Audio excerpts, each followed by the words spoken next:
Hello, and welcome back to For the Win, Take 2. And we're just back after a crazy Masters weekend.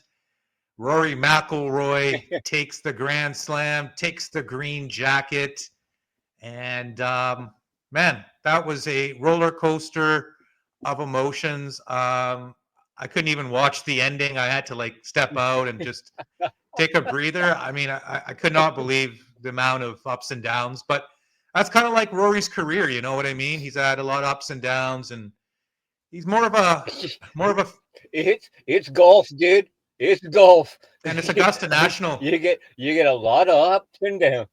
Well, Yeah. a lot of people were criticizing him because he bogeyed double bogeyed 13, but that's not as easy as a hole as it used to be. And he made some bonehead mistakes, but he came back, clutched up. Incredible 7-iron on 15, incredible 8-iron on 17, and the playoff, a nice gap wedge. So congratulations to Rory McIlroy. And all those people that bitched and complained about him making a double bogey on 13. Mm-hmm. Well, guess what? I would like to see what you would shoot on that hole, people. You'd be lucky to get a in double bogey. So, Yeah. It's all perspective. Enough with your egos, people. Enough with your egos. It's easy enough to criticize when you sit in the stand watching. When you're actually doing it, well, that's when the shit hits the fan more times than not. But yeah, right. Rip and Rory. How many guys now have got the Grand Slam? Rory 6. makes how many? 6. Wow. Yeah. How many times have Eldrick done it? How many times has Eldrick done it? 3. 4 or 5? Well, Nicholas, okay. So Nicholas did it, I think, 4 times, and Tiger's done it 3 times. If Tiger got one more British Open, I think he would have 4 or one more U.S. Open, something like that. But anyways, I'd like to thank everyone for joining us today. Please consider giving us the old like and subscribe.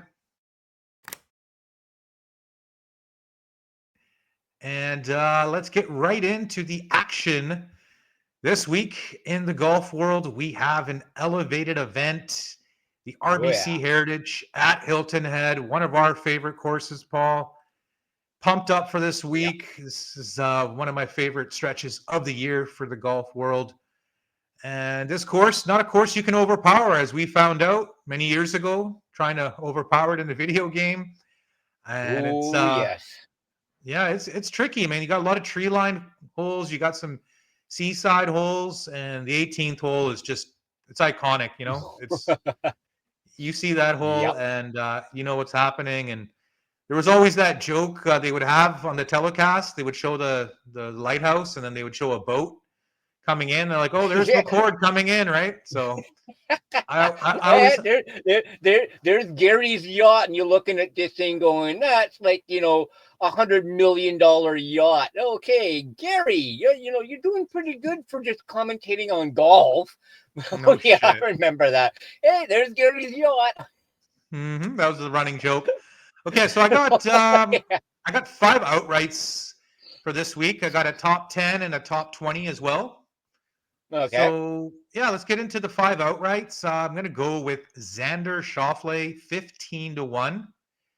He got a backdoor top 10 at Augusta like I've never seen, where there's maybe 2 of his shots were shown on TV. And man, this guy's got the longest streak of top 20s in the majors going. He's got 12 straight top 20s.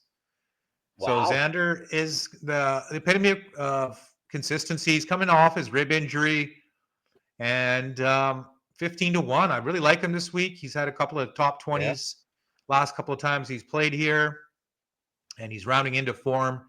So I'm going to go with Mr. X at 15-1. Next up, I got Russell Henley, 25-1. I had him last week. He missed the cut. He was one of the worst first rounds of anyone in the field, but came back. I think he shot a -5 in the second round. How And much did he miss the cut by? 1 shot. Oh, gee. Yeah, I mean, it doesn't really matter in 1 shot, 5 shots he missed, but Yeah. he sets up well for this course. He's a position player. He's not a bomber. He's good with his irons, good putter. So I took Henley 25-1. Also taking Aaron Rye, Mr. Two Gloves, at 45-1. He was leading the Masters, first 10, 12 holes on Thursday. Looked really good. First time playing. I think he got a top 20 or top 30. So the new school, Not Mr. bad. Two Gloves, Aaron Rye, the Englishman. And we're going with him at 45-1. His odds opened, I think, at 70-1. I just was not there to get him at 70-1. He's dropped 45-1. I also have Akshay Bhatia, 66-1. Okay. He played pretty well at the Masters last week. He was playing with Rory and Ludwig and kind of got overshined there. But I mean, he's a very consistent player. He knows how to shape his irons and his woods off the tee. And I believe he grew up in the North Carolina area, so this is not too far for him. Yeah. Okay, so I like Akshay 66-1. And speaking of 66-1, I'm taking JJ Spawn at 66-1 with 5 places. He was the runner-up, obviously, at the Players' Championship to Rory. Yeah. He did pretty good at the Masters last week, I think top 30. So just, sneaking along, and this course pretty much sets up well for him. Great iron player, pretty consistent, pretty accurate. Putting, maybe not the best, but so those are the 5 outrights I have. I have 1 top 10 and 1 top 20. Top 10 is pretty straightforward. I'm taking Ludwig. Finish in the top 10, plus 110. So almost even money. I mean, it was really close to taking him outright. I just couldn't go there because I already had Xander and Henley on the card. So I took Mr. Ludwig Oberg, the golf machine, to finish in the top 10, including ties. Excuse me. And then for my top 10, I got Tom Hoagie, finish in the top 20 at plus 175, including ties. Tom, I believe he was top 5 at the Valero right before the Masters.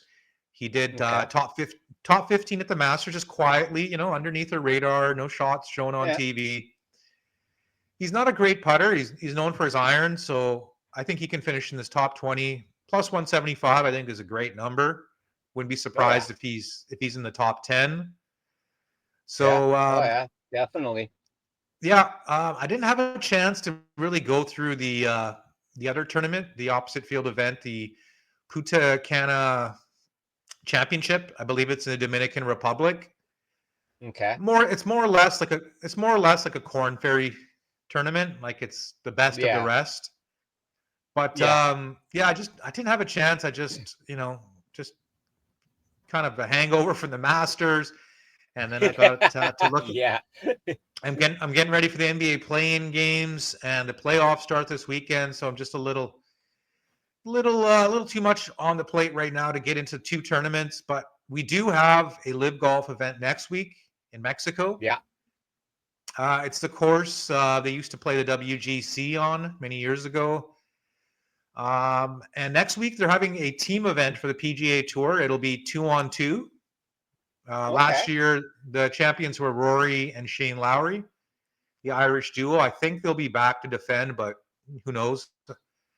I know Rory went back to Northern Ireland to celebrate with his family, so hopefully he's back for the Zurich, the the tag team competition. A lot of people don't like it, but I don't mind it because it's just different, Well, and it's sort of like when we were watching how they'd always have their Stableford challenge. They'd always have, they kind of take a break and they change things up, and it was the Stableford. They were they played that course. They played that at basically one course, didn't they? They didn't change it around too much. They kind of kept it at one course. They still do Stableford. They still do Stableford. You don't hear it as much. No, it's opposite of the Open Championship. It's the Barracuda. Oh, okay. It used to be in Vegas or Nevada, and now it's in California. But it's it's got a lot of elevation change and stuff. I mean, I went in Colorado Yeah. many years ago. Yeah, that was really the international. I remember that tournament. Yeah. I really like that one. So yeah, we got one live golf event next week, and then we got a 2-team competition for Zurich. And we got this the old where they would play Quail Hollow tournament. They're going to be going to Philadelphia to fill in that spot. Okay. And then we got the Byron Nelson. Aha. And then we got the PGA on the corner, action packed, ready to go. And love to have everyone give us the old thumbs up, give us the old subscription. And Paul and I are going to catch you guys next time on For the Win. Later. Hang loose. Peace out, people.